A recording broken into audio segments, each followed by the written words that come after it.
Hello, all my dear students. Today we are going to learn the new story that is Joan of Arc, which is written by George Bernard Shaw. So let's get started. It's the beautiful story. George Bernard Shaw, 1856 and 1950. He was born in 1856 and was died in 1950. Was an Irish playwright and critic. Irish यानी Ireland के ये एक playwright यानी dramatist जो drama लिखते थे, and critic जो कि एक क्रिटिक भी थे. He wrote more than 60 plays during his lifetime. उन्होंने अपनी पूरी ज़िंदगी में 60 से ज़्यादा ड्रामाज लिखे हैं, including major work such as man and superman. उसमें से कुछ फेमस ड्रामाज हैं. मैन एंड सुपरमैन जो उन्होंने 1902 में लिखा है, पिग्मेलियन 1912 एंड सेंट जॉन 1923. ये उनके फेमस ड्रामाज में से कुछ है. He was the leading dramatist of his time. बहुत फेमस ड्रामेटिस्ट थे उनके समय के. He was awarded the Nobel Prize in Literature in 1925. उन्हें 1925 का नोबेल प्राइज़ भी दिया गया था. The war fought between England and France from 1337 to 1453 has come to be known as the 100 Years War. इस वॉर को 100 ईयर का भी वॉर कहा जाता है, जो कि 1337 से 1453 तक कंटिन्यू जारी रहा था. John was a peasant girl born in eastern France. John जो कि एक पीजेंट गर्ल थी, पीजेंट यानी किसान की बेटी थी, जिसका जन्म ईस्टर्न फ्रांस में हुआ था, पूर्वीय फ्रांस के हिस्से में. Who led the French army to several victories during this war. जिसने फ्रेंच आर्मी की लीडिंग की थी, यानी उसको लीड किया था, उनकी जो आर्मी है फ्रेंच, और कई सारे यहाँ उसने विक्ट्रीज यानी वो वार भी जीती थी. This play begins at the time when all the northern France and some parts of the south west were under foreign control. यानी इसमें जो नॉर्दर्न फ्रांस का जो हिस्सा है और साउथ वेस्ट का भी बहुत सारा भाग जो है वो फॉरेन कंट्रोल में था, यानी जो फॉरेनर्स है उनके कंट्रोल में, यानी ब्रिटिश आर्मी के कंट्रोल में था. The English control some parts and the Burgundians control the others. कुछ हिस्सा जो है वो अंग्रेज़ों के कंट्रोल में था और कुछ जो है, Burgundian is the name of the tribal people. So उनकी एक जमात है आदिवासियों की, तो उसके कंट्रोल में था. Control the other and the city of New Orleans, one of the few remaining French cities was held by the English. और जो ओरलीन की सिटी है, ये ओरलीन की सिटी को ही इन्हें जो अंग्रेज़ों के अंडर थी उसको उससे आज़ाद कराना था. ओरलीन सिटी को आज़ाद कराने के लिए ये यहाँ लड़ रही थी. One of the few remaining French cities held by the English. और कुछ जो बची कुची सिटीज़ थी जो कि अंग्रेज़ों का जहाँ राज था, उसमें से ये एक जो ओरलीन है वो बची हुई सिटी थी, और इसी को आज़ाद कराने के लिए ये युद्ध जारी था. The year is 1429. जो युद्ध था वो 1429 में होल्ड हुआ था. Captain Robert de Baudricourt, a military officer, is seated at the table. अब सीन दिया है कि कैप्टन रॉबर्ट जो है वो एक मिलिट्री ऑफिस जो कि उनका कैबिन है वहाँ बैठे हैं. Eight the table his steward stand facing him. और उनका जो स्टीवर्ड यानी जो असिस्टेंट है वो असिस्टेंट उनकी ओर चेहरा करके खड़ा है, और वही ये ड्रामा शुरू होता है. First, Robert said, I told you to throw a girl out. You have 50 armed soldiers and dozens of strong servants to carry out my orders. Are they afraid of her? Now the Robert जो officer है वो बोल रहा है वो assistant को कि तुम्हें कितनी बार कहा है इस लड़की को यहाँ से निकाल दो. थ्रो यानी निकाल दो, फेंक दो.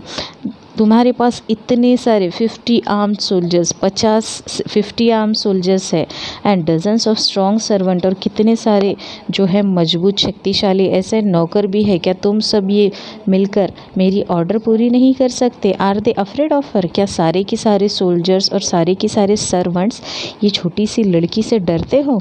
Steward, no sir. Now steward कहता है, no sir, we are afraid of you, but she puts courage in us, sir हम आपको डरते हैं, लेकिन वो जो लड़की है वो हम सबको करेज देती है, हम सबको हिम्मत देती है। She really doesn't seem to be afraid of anything, और उसे देखकर बिल्कुल भी नहीं लगता कि वो किसी भी चीज़ को डरती है। Perhaps you could frighten her sir, लेकिन शायद ऐसा हो सकता है कि आप उसे डरे, लेकिन वो किसी को भी नहीं डरती है। Robert says grimly, grimly means seriously, perhaps शायद। वेयर इज़ शी नाउ, फिर रॉबर्ट पूछता है वो कहाँ है। Steward said down in the country yard sir, sir वो जो लड़की है वो अभी कंट्री यार्ड यानी जो उनके ऑफिस है उसके सामने का जो आंगन है वहाँ है sir. Robert goes to the window and asks the soldiers to send the girl up, Robert खिड़की के पास जाता है और सोल्जर्स को कहता है कि उस लड़की को अभी के अभी ऊपर भेजो। The girl enters, she is well build, अब जो जोन है उसकी एंट्री होती है।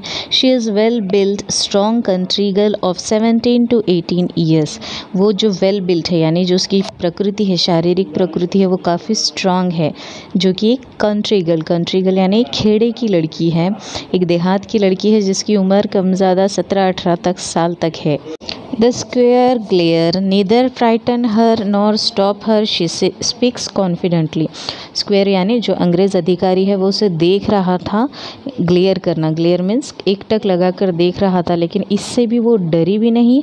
neither stop her यानी वो इससे और बोलना जो वो बोलना चाहती थी वो भी वो कंटिन्यू बोलती रही, उस चीज़ से भी वो नहीं डरी। शी स्पीक कॉन्फिडेंटली, पूरे आत्मविश्वास के साथ वो बोल रही थी।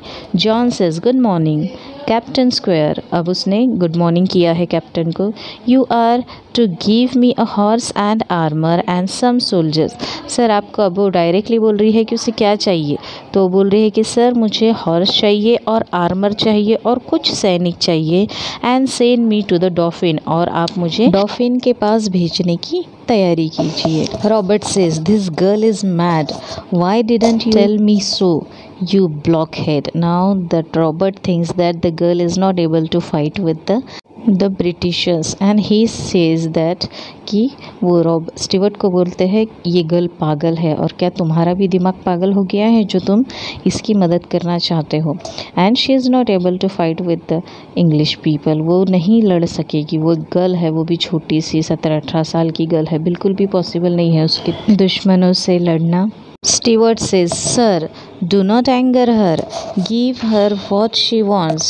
स्टीवर्ट कहता है कि सर बिल्कुल भी आप उस पर गुस्सा मत कीजिए, जो भी वो मांग रही है वो उसे दे दीजिए।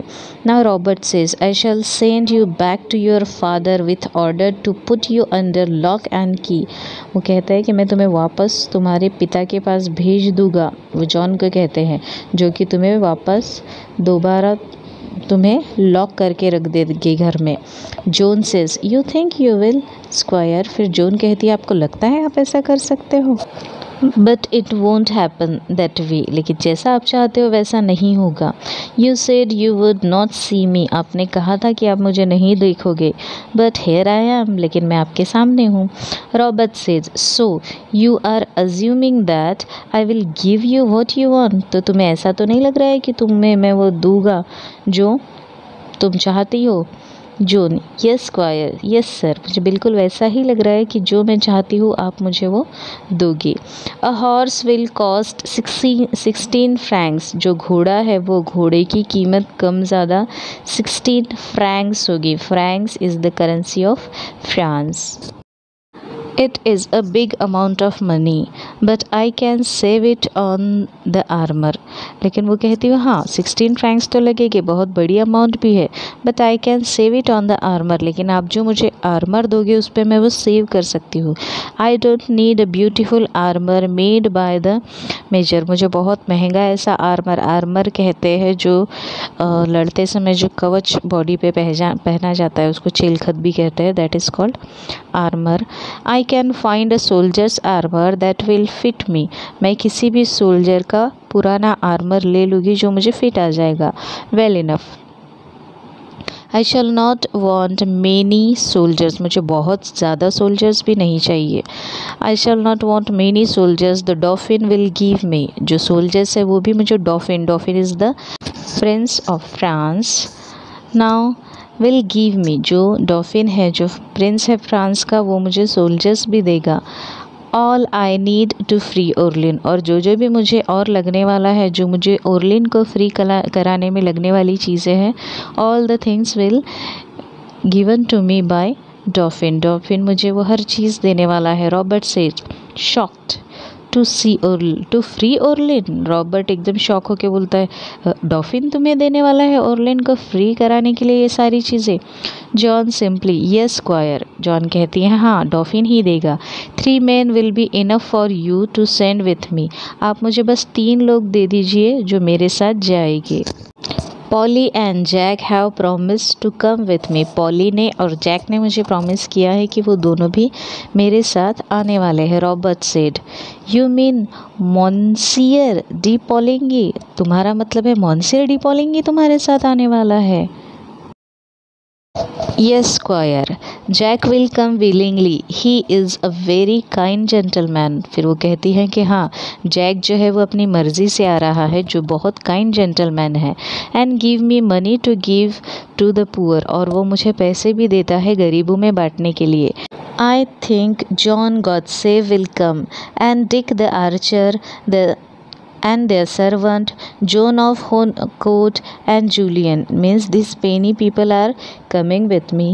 There will be no trouble for you, आपको मैं कोई भी तकलीफ़ नहीं देने वाली squire. I have arrange it all, मैंने सब कुछ अरेंज कर लिया है। You have only to give the order, आप बस इतना काम कीजिए कि आपको सिर्फ ऑर्डर देनी है। Robert says to the steward, steward से कहता है is this true about monsieur de Poulengey, वो स्टीवर्ड को पूछता है ये जो पोलिंगी के बारे में बोल रही है कि वो इसके साथ जाना चाहता है, क्या यह सच है? Steward says ईगरली yes sir, steward एकदम व्याकुलता से कहता है हाँ सर, वो भी इनके साथ जाना चाहता है। एंड अबाउट मॉन्सियर डी मेज टू, मॉन्सियर भी जाना चाहता है, वो दोनों भी जाना चाहते हैं। They both want to go with her, ये दोनों की दोनों उसके साथ लड़ने के लिए लड़ाई पर जाना चाहते हैं। Now into bracket action of Robert is given. Robert goes to the window, खिड़की की ओर जाता है, and shouts into the courtyard, और वहाँ ज़ोरों से चिल्लाता है send monsieur de Poulengey to me will you, और कहता है कि मॉन्सियर डी पोलिंगी को मेरे पास अभी भेजो। ही टर्न्स टू जॉन, और वो जॉन की ओर पलटता है। Get out and wait in the yard, Joan से कहता है कि तुम अभी जाओ और यार्ड में वेट करो। Joan smiling brightly at him, उनकी तरफ देख के मुस्कुराती है। Right squire, she goes out, हाँ कहती है और निकल जाती है। Robert says to the steward go with her, वो स्टीवर्ड को कहता है उसके साथ जाओ। Stay within call and keep your eye on her, यानी मैं आवाज़ दूँ इतनी ही दूर जाना, ज़्यादा दूर मत जाना। स्टे विद इन कॉल यानी आवाज़ देने पे तुम वापस आ सको। Keep your eye on her, और उस पर नज़र रखो। I shall have her up here again, मुझे वो दोबारा यहाँ चाहिए। The steward retreats hastily Bertrand de Poulengey, a French guard enters salute and stands waiting, उतने में पोलिंगी आता है, उनको सल्यूट करता है और खड़ा रहता है। Robert said she says you Jack and Dick have offered to go with her, अब वो पोलिंगी से पूछता है कि उसने कहा है, जॉन ने कहा है कि डिक जैक और तुम उसके साथ जाना चाहते हो। व्हाट फॉर, क्यों? Do you take her crazy idea of going to the Dauphin seriously, तुम सच में उसके क्रेजी आइडिया से अग्री करते हो कि डॉफिन के पास तुम्हें जाना है करके? Poulengey says slowly there is something about her, उसमें कुछ तो है। It may be worth trying, वो ज़रूर कुछ तो जो कह रही है उसमें बहुत अच्छा कुछ तो है, इसके लिए हमें उसे ट्राई ज़रूर करना चाहिए। Robert says oh come on Polly, you must be out of your mind, तुम्हारा भी दिमाग खराब हो गया है। Poulengey said unmoved what is wrong with it, उसमें गलत क्या है sir? The dauphin is in Chinon like a rat in the corner, वो कहता है कि जो डॉफिन है वो छुप के बैठा है शिनॉन के अंदर एक आधे चूहे की तरह। Except that he won't fight, और उसमें से वो लड़ना भी नहीं चाहता है।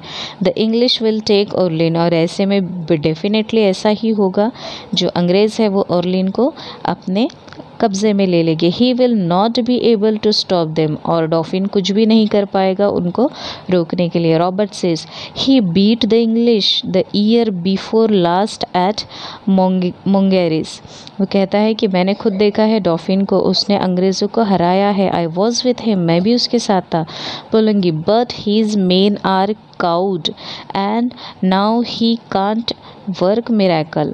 अब वो कहता है कि हाँ उस समय ठीक था, लेकिन अब जो उसके जो सोल्जर्स हैं वो काफ़ी डरे हुए हैं। काउड मीन्स फ्राइटन, काफ़ी डरे हुए हैं, और अब कोई मिरेकल की आशा नहीं हो सकती है।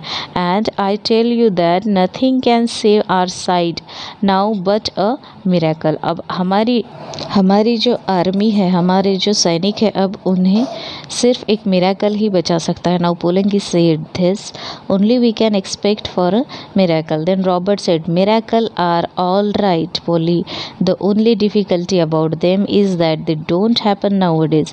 मिरेकल का तो ठीक है, लेकिन आजकल मिरेकल्स नहीं होते। मिरेकल यानी चमत्कार नहीं होते। Poulengey said I used to think so, मुझे भी ऐसा लगता था sir. I am not so sure now, मैं अभी भी श्योर नहीं हूँ। There is something about her, लेकिन जब मैं जॉन को देखता हूँ तो मुझे ऐसा लगता है कि सचमुच उसमें वो चीज़ है कि वो मिरेकल कर सकती है। सो क्यों ना हम उसे एक बार चांस देकर देख लें। I think the girl herself is a bit of miracle. और पोलंगी कहता है मुझे ऐसा लगता है ये जो जॉन लड़की है ये अपने आप में ही एक मिरेकल है। Anyhow this is our last chance, कुछ भी हो जाए अब ये हमारा लास्ट चांस है।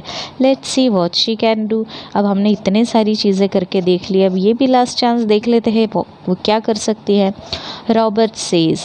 Robert wavering you really think that, hesitatingly कहता है, थोड़ा अपने आप पे डाउट लेके, कि तुम्हें सच में लगता है ऐसा हो सकता है।